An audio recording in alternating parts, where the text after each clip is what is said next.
सत्याग्रह, आपके साथ हूं मैं दीपा बाफिला। सत्याग्रह में तमाम खबरों पर विस्तार से बात करेंगे, लेकिन शुरुआत करते हैं सत्याग्रह 70 के साथ। भदोही में पानी की टंकी पर चढ़ा युवक, न्याय नहीं मिलने पर पानी की टंकी पर चढ़ा युवक, काफी समझा बुझाने के बाद टंकी से नीचे उतरा। गोपीगंज थाना क्षेत्र का मामला। अमरोहा में जान जोखिम में डालकर नेशनल हाईवे पर स्टंट, युवक ने चलती कार में किया स्टंट। रईसजादे का स्टंट करते वीडियो सोशल मीडिया पर वायरल। हरदोई में बदमाशों ने बैंक कैशियर की पत्नी की चेन छीनी। शहर के पौष इलाके में आवास विकास कॉलोनी की घटना है। सीसीटीवी कैमरे में कैद बाइक सवार बदमाश। जम्मू कश्मीर से 2 पाकिस्तानी आतंकी समेत 10 कैदी आगरा जेल में शिफ्ट, कड़ी सुरक्षा में लाए गए कैदी। बागेश्वर में रेल लाइन निर्माण की मांग को लेकर संघर्ष समिति ने किया केंद्र सरकार के खिलाफ प्रदर्शन। संघर्ष समिति के अध्यक्ष के नेतृत्व में तहसील परिसर में जमा हुए लोगों ने की नारेबाजी। आगरा में ब्राह्मण महासभा ने स्वामी प्रसाद मौर्य का पुतला फूंका। स्वामी प्रसाद मौर्य की रामचरितमानस पर टिप्पणी का किया विरोध। कानपुर के चकेरी में गैलेक्सी अपार्टमेंट में लगी आग, अपार्टमेंट में आग लगने से अफरा तफरी का माहौल बना। फायर ब्रिगेड की टीम ने आग पर पाया काबू।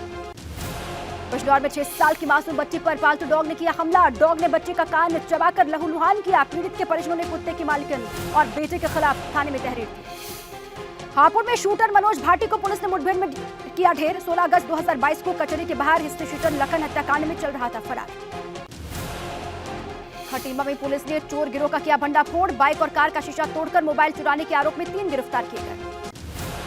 मऊ में मोबाइल फोन शोरूम और रिपेयरिंग सेंटर में हुई चोरी। मोबाइल और सीसीटीवी के डीवीआर लेकर चोर फरार हुए। मेन मार्केट सराहू चौकी के पास चोरी की वारदात।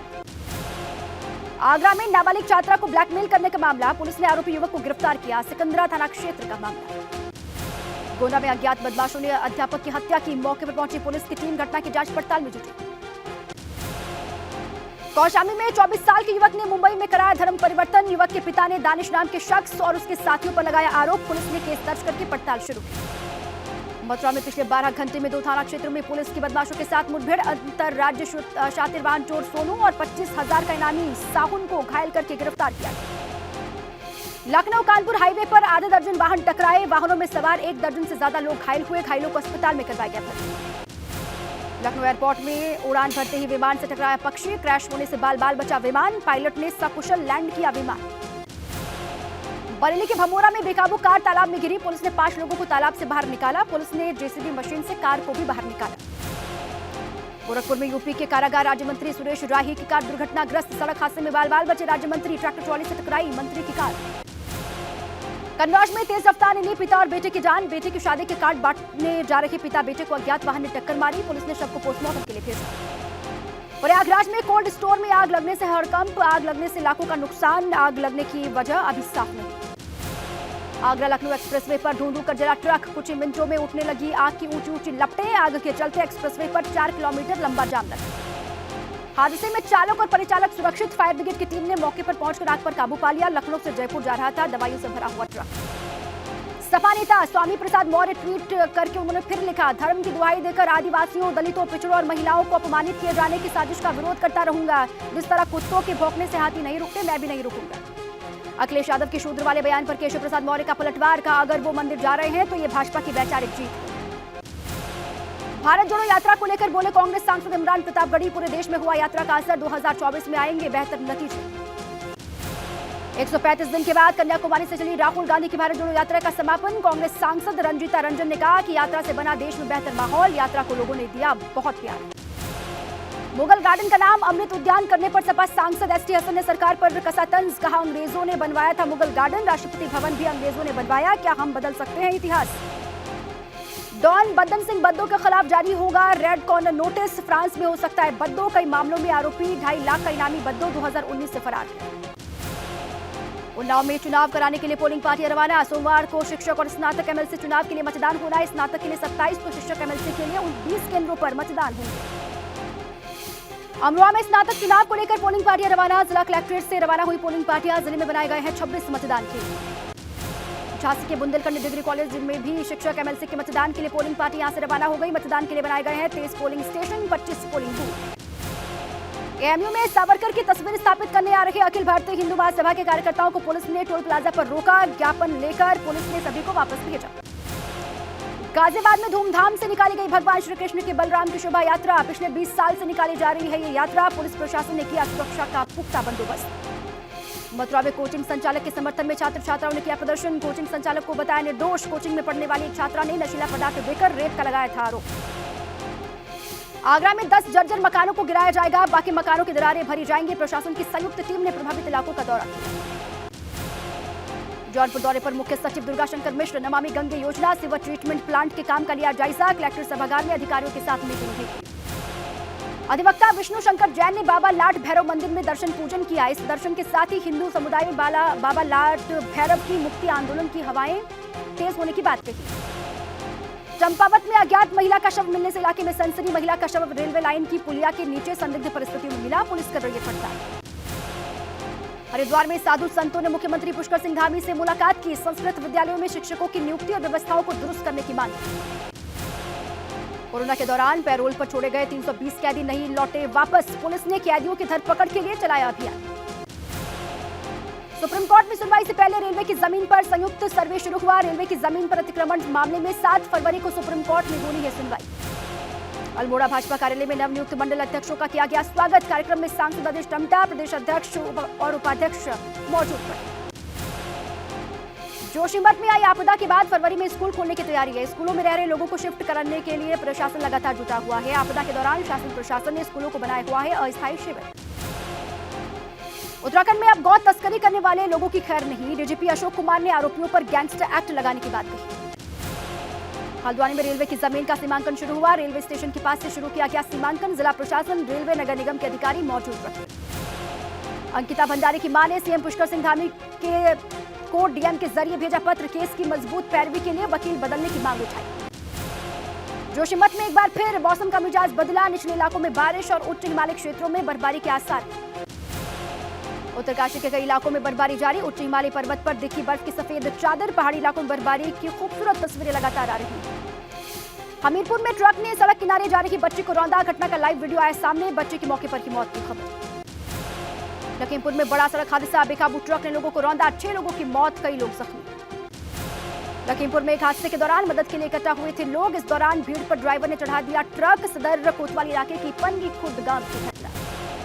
गुजरात में पंचायत जूनियर क्लर्क का पेपर लीक होने के बाद परीक्षा रद्द। एटीएस ने 15 लोगों को हिरासत में लिया। अभ्यर्थियों का फूटा गुस्सा। पाटिला हाउस मुठभेड़ में सजा काट रहे शहजाद उर्फ पप्पू की हुई मौत। दिल्ली के एम्स में गॉल ब्लेडर का चल रहा था इलाज। पुलिस का दावा इंडियन मुजाहिदीन का मेंबर था शहजाद अहमद। मुंबई में लव जिहाद और लैंड जिहाद के विरोध में प्रदर्शन। कई हिंदुवादी संगठनों के कार्यकर्ता इस प्रदर्शन में शामिल हुए।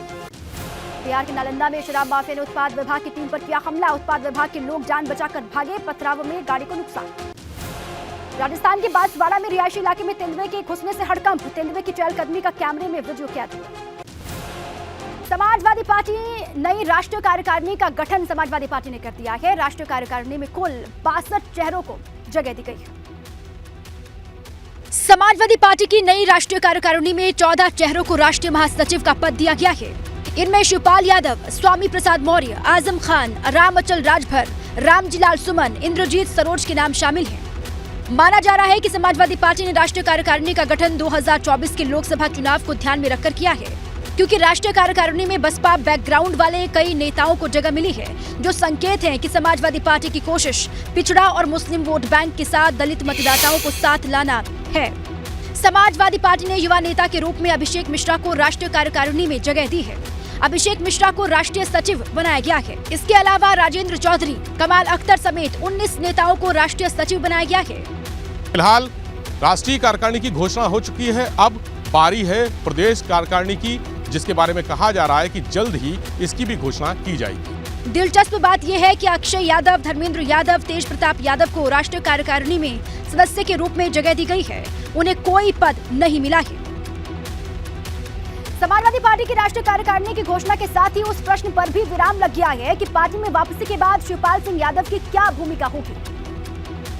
समाजवादी पार्टी की तरफ से आज राष्ट्रीय कार्यकारिणी के पदाधिकारियों और सदस्यों की जो लिस्ट जारी हुई है, उसमें अखिलेश यादव ने शिवपाल यादव को राष्ट्रीय महासचिव की जिम्मेदारी दी है। लोकसभा उपचुनाव के बाद मैनपुरी में निभाई गई सक्रिय भूमिका और पार्टी में वापसी के साथ ही लगातार ये सवाल बना था कि सपा में शिवपाल यादव को कौन सी जिम्मेदारी मिलेगी। हालांकि इस सवाल पर अखिलेश ने कहा था कि बहुत जल्द चाचा को बड़ी जिम्मेदारी मिलेगी। 62 सदस्यीय राष्ट्रीय कार्यकारिणी में अखिलेश यादव राष्ट्रीय अध्यक्ष होंगे, जबकि किरणमय नंदा राष्ट्रीय उपाध्यक्ष होंगे। सपा की नई राष्ट्रीय कार्यकारिणी की इस लिस्ट में शिवपाल यादव का नाम 5वें स्थान पर है। शिवपाल यादव से ऊपर प्रमुख राष्ट्रीय महासचिव रामगोपाल यादव और राष्ट्रीय महासचिव मोहम्मद आजम खान का नाम है।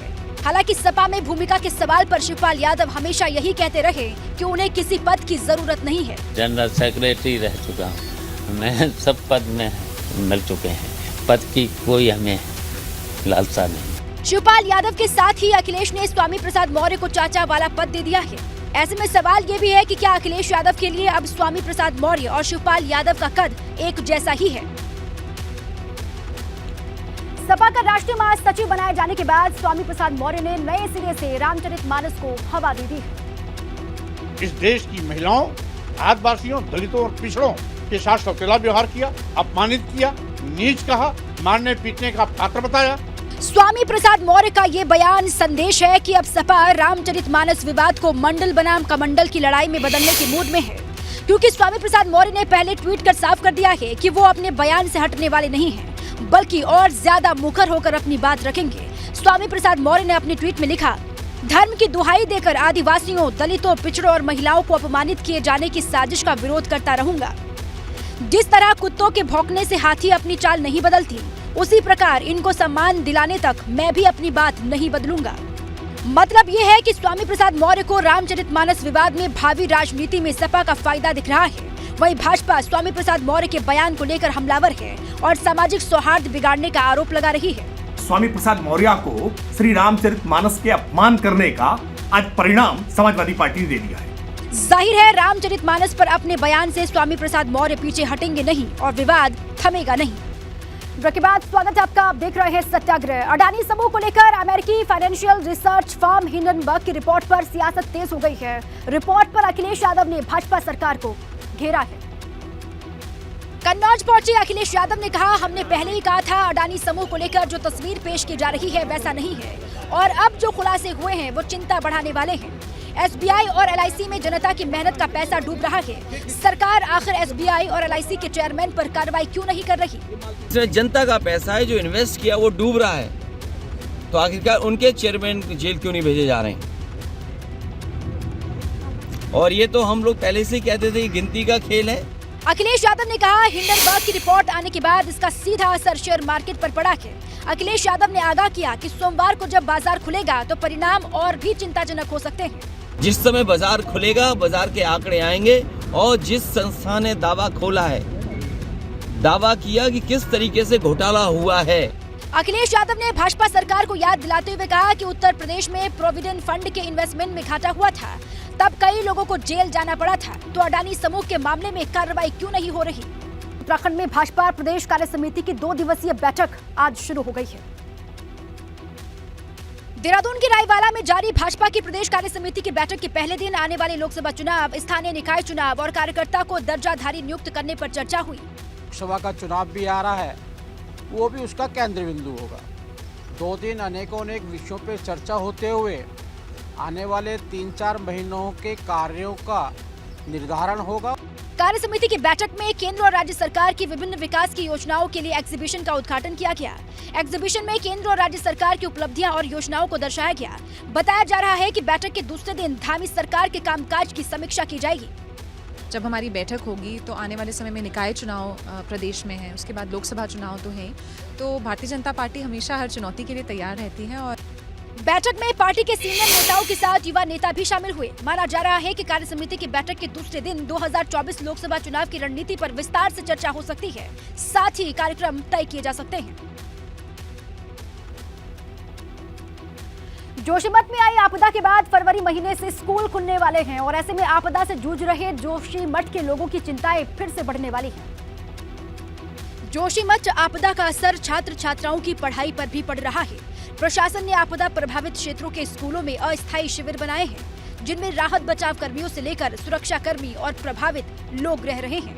मगर स्कूल खुलने वाले हैं, ऐसे में सवाल ये है कि इन लोगों को कहां शिफ्ट किया जाएगा। अभी तक प्रशासन इसकी रणनीति नहीं बना सका है। बात की जाए जोशीमठ आपदा पर प्रशासन की रिपोर्ट की तो जोशीमठ नगर क्षेत्र के 9 वार्ड में 863 भवन प्रभावित हुए हैं, जिनमें दरारें मिली हैं। इसमें से 181 भवन ऐसे हैं जिनको असुरक्षित जोन के अंतर्गत रखा गया है। सुरक्षा की दृष्टि से जिला प्रशासन द्वारा अब तक 250 परिवारों के 902 लोगों को विभिन्न सुरक्षित स्थानों पर अस्थायी रूप से विस्थापित किया जा चुका है। शासन प्रशासन ने जोशीमठ के विद्यालयों को अस्थायी शिविरों के रूप में बना रखा है, जिसमें राहत बचाव कर्मियों से लेकर सुरक्षा कर्मी और आपदा पीड़ित रह रहे हैं। स्कूल खुलते ही इन विद्यालयों में रह रहे लोगों को शिफ्ट करने की बड़ी चुनौती प्रशासन के सामने है। हल्द्वानी में रेलवे की 78 एकड़ भूमि पर अतिक्रमण का मामला एक बार फिर से सुर्खियों में आने वाला है। लंबे समय से विवाद में चल रहे बनभूलपुरा में रेलवे अतिक्रमण मामले में प्रशासन, रेलवे और नगर निगम के अधिकारियों ने रेलवे भूमि का सीमांकन करना शुरू कर दिया है। भूमि का सीमांकन रेलवे स्टेशन के पास शुरू किया गया। रेलवे भूमि विवाद पर रेलवे की मैपिंग पर सवाल उठाए थे। दरअसल रेलवे ने पहले 29 एकड़ और बाद में 78 एकड़ भूमि होने का दावा किया था। अब बताया जा रहा है कि रेलवे की करीब 59 हेक्टेयर भूमि है। इन तमाम शंकाओं को दूर करने के लिए राजस्व, रेलवे और नगर निगम संयुक्त रूप से सर्वे कर सीमांकन कर रहा है। सर्वे से अब पता चलेगा कि मंदिर, मस्जिद, सामुदायिक स्वास्थ्य केंद्र, इंटर कॉलेज, पानी की टंकी, सरकारी भवन रेलवे की भूमि में बने हैं या फिर राजस्व और नजूल की जमीन पर। बता दें कि रेलवे की जमीन पर कथित अतिक्रमण को हटाने के लिए नैनीताल हाईकोर्ट ने आदेश दिए थे, जिसे सुप्रीम कोर्ट ने चुनौती दी है। पूरे ही मामले में 7 फरवरी को सुप्रीम कोर्ट में अगली सुनवाई होगी। बड़ी और अच्छी खबर से आपको रूबरू करवा दें। आईसीसी महिला अंडर 19 वर्ल्ड कप में भारत की जीत हो गई है। जी हां, फाइनल में भारत ने इंग्लैंड को 7 विकेट से हरा दिया। भारत को 69 रन का टारगेट मिला था, लक्ष्य मिला था, जिसको पार करते हुए जीत हासिल कर ली है महिला अंडर 19 वर्ल्ड कप की टीम ने। ये बड़ी खबर आपके सामने, भारत की जीत हो गई। फाइनल में भारत ने इंग्लैंड को 7 विकेट से हरा दिया और 69 रन का लक्ष्य मिला हुआ था भारत की टीम को इंग्लैंड से, जिसको पार करते हुए जीत को हासिल कर लिया है। इस वक्त की बड़ी खबर, मुगल गार्डन का नाम बदलने पर मायावती और अखिलेश यादव ने एक सुर में भाजपा सरकार पर निशाना साधा है। मायावती ने ट्वीट कर भाजपा सरकार को निशाने पर लिया। मायावती ने अपने ट्वीट में लिखा, कुछ मुट्ठी भर लोगों को छोड़कर देश की समस्त जनता जबरदस्त महंगाई, गरीबी और बेरोजगारी आदि के तनावपूर्ण जीवन से त्रस्त है, जिनके निदान पर ध्यान केंद्रित करने के बजाय धर्मांतरण, नामांतरण, बाइकॉट और नफरती भाषणों आदि के जरिए लोगों का ध्यान बांटने का प्रयास घोर अनुचित और अति दुखद है। मुगल गार्डन का नाम बदलकर अमृत उद्यान करने पर अखिलेश यादव ने भी भाजपा सरकार को निशाने पर लिया। अखिलेश यादव ने साफ लफ्जों में कहा कि भाजपा सरकार को हर एक चीज का नाम बदल देना चाहिए, लेकिन ये बताएं इससे हासिल क्या होगा। मुगल गार्डन का बीजेपी तय करेगी। शर्म आनी चाहिए भारतीय जनता पार्टी के लोगों को जो अपना काम नहीं कर पा रहे हैं। ये कन्नौज बताओ, जितना काम आपको दिखाई दे रहा समाजवादी सरकार का है, हम तो कहते हैं इनका भी नाम बदल दो, अमृत म्यूजियम कर दो, अमृत मेडिकल कॉलेज कर दो। दरअसल स्वतंत्रता दिवस के 75 साल पूरे होने पर केंद्र सरकार ने मुगल गार्डन का नाम शनिवार को बदलकर अमृत उद्यान कर दिया था, जिस पर अब सियासत की रफ्तार तेज हो चली है। शनिवार को लखनऊ में हुए अखिलेश यादव के विरोध के मुद्दे पर अब सपा और भाजपा के बीच बयानबाजी और तल्ख हो गई है। शनिवार को लखनऊ में हुए अपने विरोध से नाराज अखिलेश यादव ने आज कन्नौज में एक बार फिर भाजपा पर हमला बोलते हुए कहा कि भाजपा ने उन्हें मंदिर जाने से रोकने की कोशिश की। तो नाम है, कल हमें मंदिर नहीं दर्शन करने दिया, बताओ। ये बीजेपी के लोग तय करेंगे कि कौन क्या करेगा। इसी मुद्दे पर अखिलेश यादव ने भाजपा पर बड़ा हमला करते हुए कहा था कि भाजपा उन्हें शूद्र मानती है, लेकिन अखिलेश के इन हमलों पर जवाब देते हुए यूपी के डिप्टी सीएम केशव प्रसाद मौर्य ने कहा है कि बेबुनियाद आरोप लगाकर अखिलेश यादव प्रदेश का माहौल बिगाड़ने की कोशिश कर रहे हैं। उत्तर प्रदेश का माहौल खराब करने की एक असफल कोशिश है। कभी अपने किसी नेता से कोई उल्टे सीधे ऐसे बयान दिलवाते हैं जो लोगों की भावनाओं को आहत करने वाले होते हैं। वहीं रामचरितमानस विवादित बयान को केशव प्रसाद मौर्य ने स्वामी प्रसाद नहीं बल्कि अखिलेश यादव का बयान बताया है। यह बयान स्वामी प्रसाद मौर्य का नहीं है, ये श्री अखिलेश यादव जी का है, जिन्होंने सदैव श्री राम जन्मभूमि मंदिर निर्माण का विरोध किया। अखिलेश यादव अब भाजपा पर नए सिरे से पिछड़ों और दलितों को दरकिनार करने का आरोप लगाकर घेरने की कोशिश में जुट गए हैं, लेकिन भाजपा सपा की तरफ से हो रही बयानबाजी को हिंदुओं को बांटने की कोशिश बता रही है। प्रधानमंत्री नरेंद्र मोदी ने आज साल 2023 का पहला मन की बात कार्यक्रम किया, जिसमें प्रधानमंत्री ने देश में मोटे अनाज को बढ़ावा देने पर जोर दिया। मन की बात कार्यक्रम के 97वें संस्करण में प्रधानमंत्री नरेंद्र मोदी ने कहा कि लोग अब तेजी से मोटा अनाज यानी कि मिलेट्स को अपना रहे हैं, जो सेहत के लिए बेहद फायदेमंद है। प्रधानमंत्री ने कहा कि बड़े पैमाने पर लोग योगा और फिटनेस के साथ ही मिलेट को भी अपनाने लगे हैं। हमारे विभिन्न तरह के मोटे अनाजों मिलेट्स में क्या कॉमन है, तो आप सोचेंगे ये भी क्या तुलना हुई। अगर मैं आपसे कहूं कि दोनों में काफी कुछ कॉमन है तो आप हैरान हो जाएंगे। प्रधानमंत्री ने मन की बात कार्यक्रम में गणतंत्र दिवस की अहमियत को भी जनता को समझाते हुए गणतंत्र दिवस की परेड में हिस्सा लेने वाली वुमेन कैमल राइडर्स और सीआरपीएफ की महिला टुकड़ी की भी काफी सराहना की। प्रधानमंत्री नरेंद्र मोदी ने मन की बात कार्यक्रम के 100वें संस्करण में जनता से मन की बात के लिए नया प्रतीक और गीत प्रतियोगिता में शामिल होने की अपील की है, जिसे भेजने की आखिरी तारीख 1 फरवरी है। आप देख रहे हैं सत्याग्रह। राहुल गांधी की अगुवाई में देश के कई हिस्सों से होकर गुजरने वाली कांग्रेस की भारत जोड़ो यात्रा का कल कश्मीर में समापन हो जाएगा। 7 सितंबर 2022 को कन्याकुमारी से कश्मीर पहुंची भारत जोड़ो यात्रा आज श्रीनगर के लाल चौक पहुंची, जहां राहुल गांधी ने प्रियंका गांधी समेत कई कांग्रेस नेताओं की मौजूदगी में लाल चौक पर तिरंगा फहराया।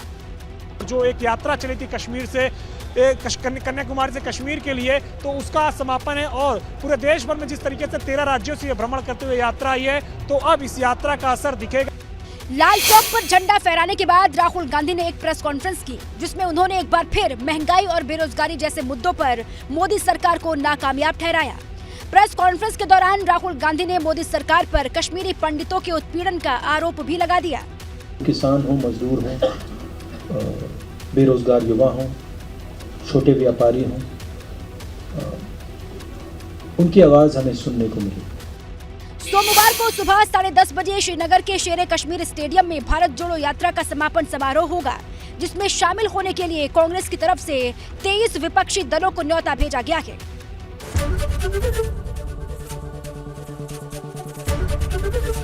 एबीपी गंगा, खबर आपकी, जुबान आपकी।